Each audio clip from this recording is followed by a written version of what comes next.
काळखेरवाडी गावात एकतर्फी प्रेमातून दुहेरी हत्याकांड, आरोपी जैतू बोरकर 4 खुनांसह जेरबंद.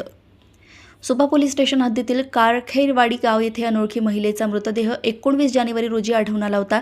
मृतक महिलेच्या डोक्यावर गंभीर जखमा होत्या आणि उपचारापूर्वीच तिला मयत घोषित करण्यात आले. स्थानिक गुन्हे शाखा व सुपा पोलीस पुणे ग्रामीण यांनी त्वरित तपास करून एकतर्फी प्रेमातून दुहेरी हत्येचा प्रकार उघडकीस आणला. अद्यापपर्यंत 4 हत्यांचा मागील सराईत आरोपीला अटक करण्यात आली आहे. पोलिसांनी आरोपीविरुद्ध भारतीय दंड संहिता कलम 103(1) प्रमाणे गुन्हा दाखल केलाय. पुणेतून सहसंपादक रणजित मस्के यांची रिपोर्ट. बरोबर जाताना दिसला आम्हाला 1-2 ठिकाणी आणि या ठिकाणी सुप्याची हद्दीमध्ये जाऊन त्यांनी त्याचा स्ट्रँग्युलेशन करून मर्डर केलं आणि पुढील तपासामध्ये ह्या आरोपीला अटक करण्यात आला.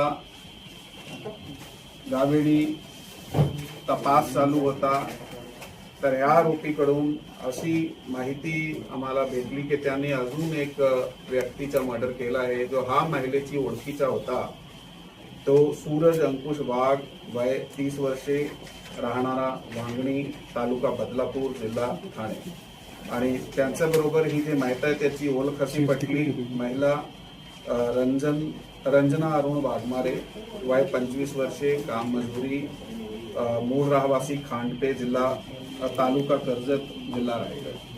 हे दोघे जण जो दोघे मयत आहे हे कोयंडे गावात खेड तालुक्यात एका वीटभट्टीवर ॲज अ लेबरर मजुरी काम करण्यासाठी आले होते आणि ते एकामेकाची ओळखीचे होते.